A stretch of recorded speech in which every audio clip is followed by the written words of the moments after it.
Hey, this is Jay, and this is a complete beginner's guide to connecting n8n to Gemini 3.0. Since Gemini 3.0 just released today, let's go ahead and get it connected to a no-code platform like n8n.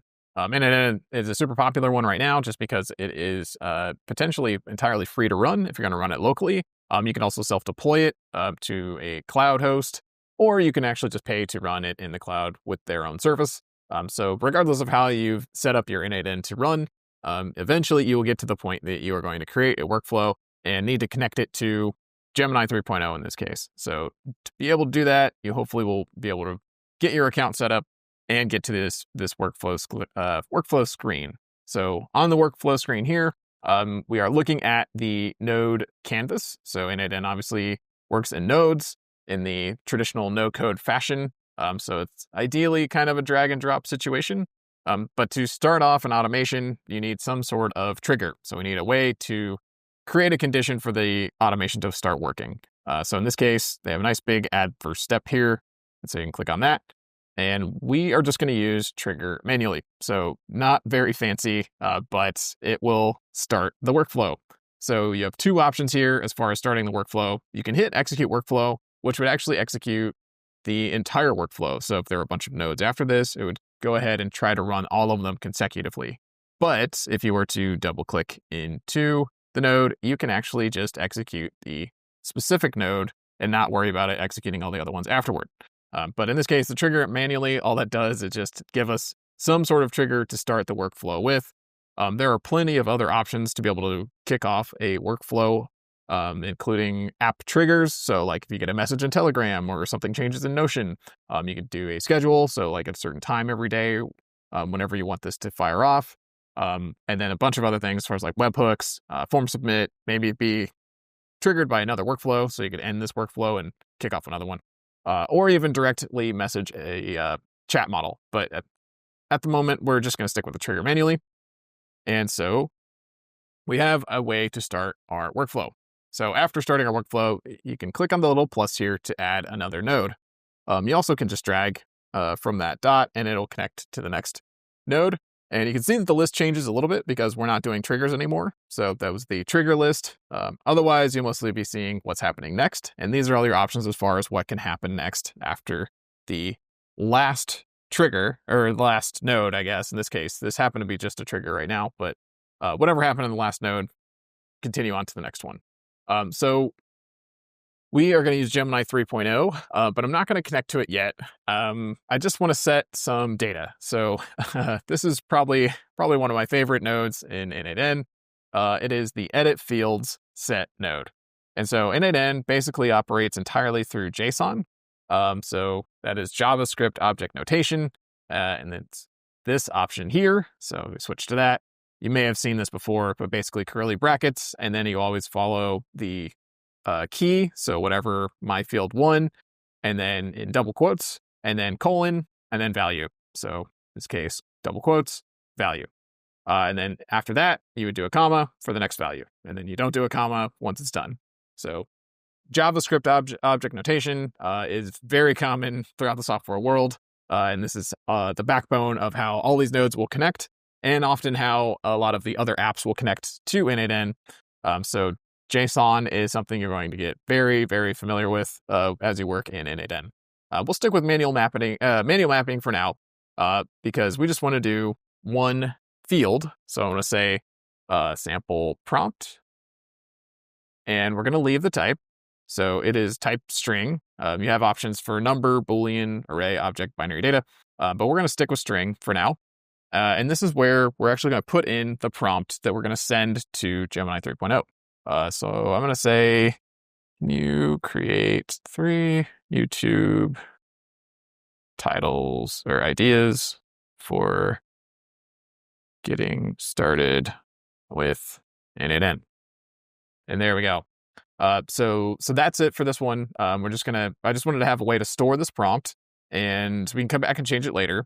But that's all we're going to do for here. But you could add more fields here and add more data. We'll get to probably something like that a little bit later. We'll see that example when Gemini sends a response back. But for now, that's it for this one. And now we have 2 nodes. So I showed before, you can just hit execute step.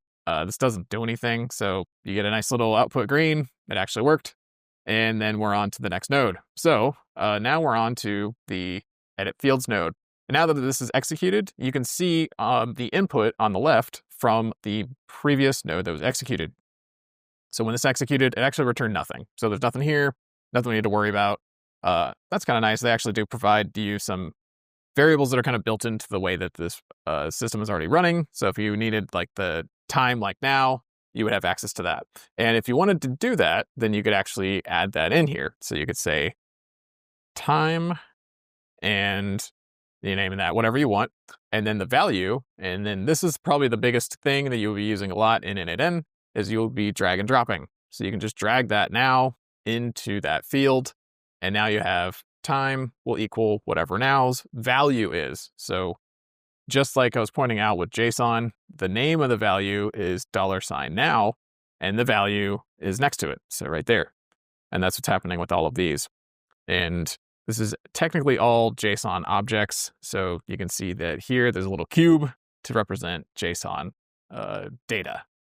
But for now, I'm not too worried about this. Like I mentioned, really the trigger manual node didn't really do anything. It had no fields, it had no data.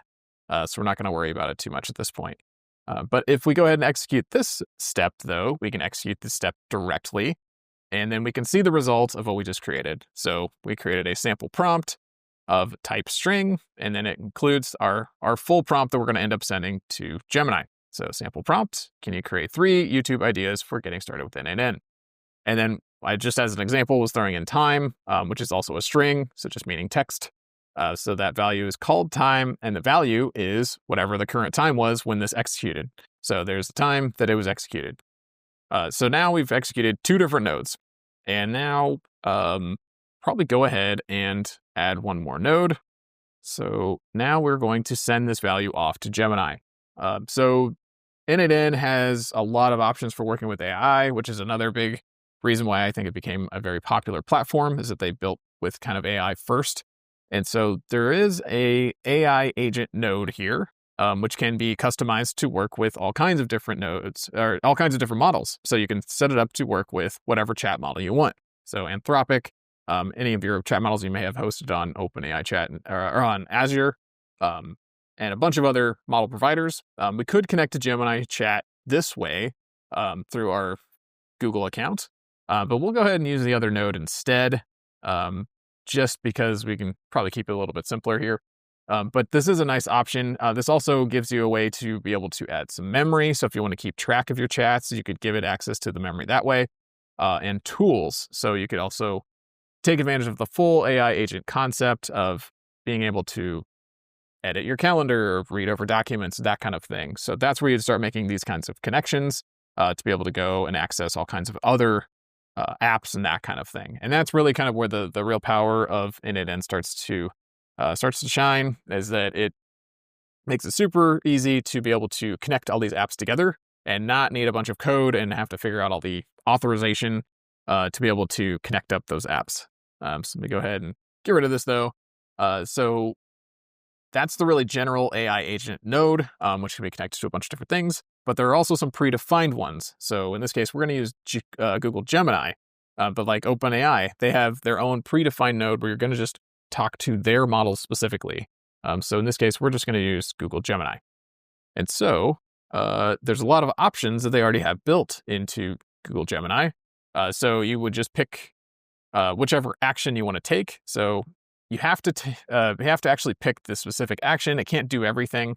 It has to have a specific way to be able to communicate with the model, because essentially all that's happening is that you are calling an API on the back end. n8n is handling it for you. They're doing all the code for you, so this is no code, but you still have to provide some of the details and values to be able to actually use the platform and use that action so that they can handle the code for you and do the API call. So in this case, we're just going to do text actions. So we're just going to message a model. And so we would select message a model. And I have already connected an account, but essentially what you'd be doing here is you just need to add credentials. So you probably wouldn't have an option here. You go ahead and create new credentials. So it fills this in for you. So it's already got your got the AI API, because that's what they're going to be calling to be able to connect to Gemini. And then all you need to do is provide an API key. So now that Gemini 3.0 is out, we can get access to it. You can just go to aistudio.google.com and you can get a free, I mean, you should already have a free account. You might have to log in. And then you can create an API key here. So if you were to create an API key, you just need to create a project. So I just have n8n local. You can name your key whatever. So I just called it n8n local. And once you've got your API key, it will actually bring up a screen where you can copy it. If you lost that, you can just hit copy API key here. And then once you're back in n8n, you go ahead and paste your API key and hit save. So once I've done that, it's good to go. I'm going to stick with the one that I've got. So once it's connected, it should show something like that. Connection tested successfully. So your API key worked and it's able to connect to your account. So now this node is good to go. Now you're able to chat with Gemini 3.0. So I'm going to do that here. It is still in preview. So we're going to look for Gemini 3 Pro preview. Awesome. So that's the model that we want. So we want to make sure that you've selected the model that we want to chat with. The operation is a messenger model. And having already selected the option from that list of node options, they've already kind of filled in some of these values for you. If you decide you want to do something different, you actually can change these on the fly. So you could switch it to whatever. I actually want to send in a video, which is really cool. So you could have it actually process video, which GPT cannot do. So that's a nice option. But we're going to stick with text for now for the simple option. You may need to reselect the model if something changes. So let's go with that. So I'm going to select Gemini 3 Pro preview. And now we're going to pass in the prompt. And so I mentioned drag and drop earlier. What I will point out actually is after doing this many, many times, by default, it's going to start with fixed. And to be able to drag and drop, we need to switch to expression. So fixed just means whatever the text is here, that's what's going to happen.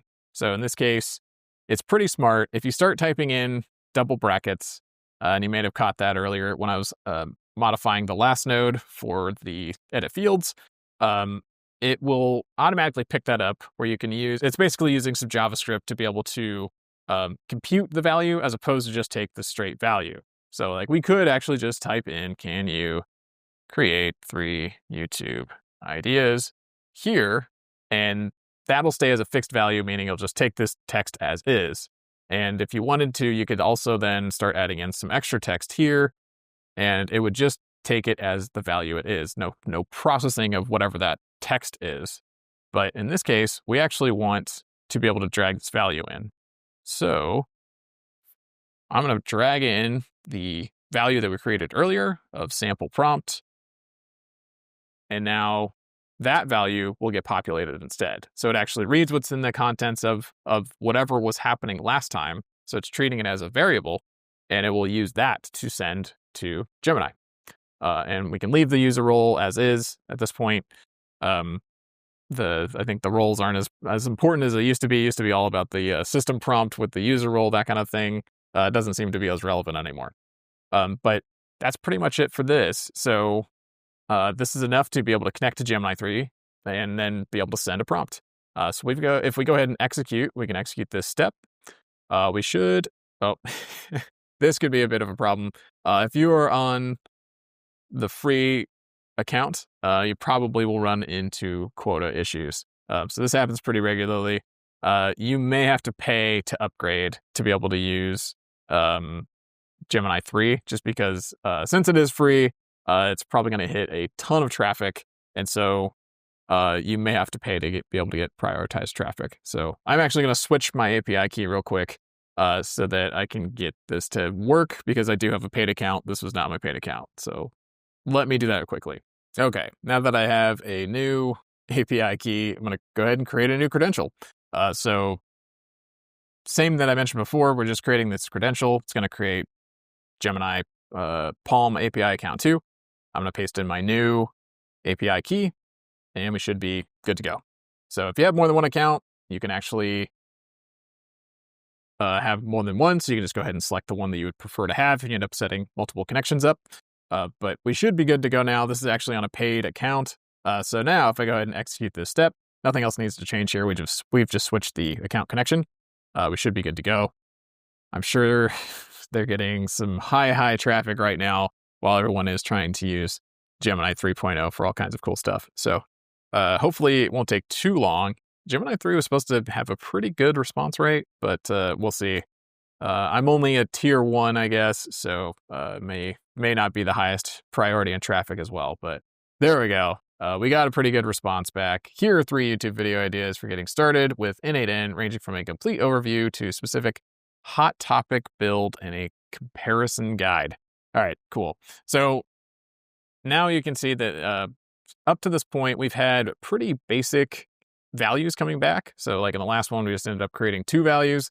Now you can see that when you get a response from from Gemini in this case, it's a little bit more complicated. It's kind of a structured object. So you could actually look at the entire raw JSON if you wanted to. So this is actually what was sent back from Gemini directly from their actual API. So like that's what Google actually replied to, because what's happening is n8n is actually calling the Google API for you and then bringing that API response back into n8n. So in this case, it came back with an array at the root, and then there's a JSON object here inside as a parent object. And then there is a content object, which inside of the content object, there's 2 more items. But then within that response body here, there's a finish reason. So it stopped an index of 0, I think just to index wherever that stops or whatever the content starts. But within the content object, there is an array of parts. So we have 2 parts within the content. So then it's the text itself.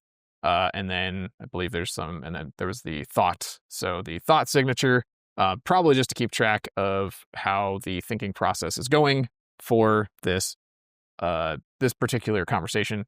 Not super relevant right here. So don't need to worry about that too much. But that's kind of what's happening under the hood. You could look at it in a little bit cleaner version here of the table, just to kind of see all the data that it was sent back.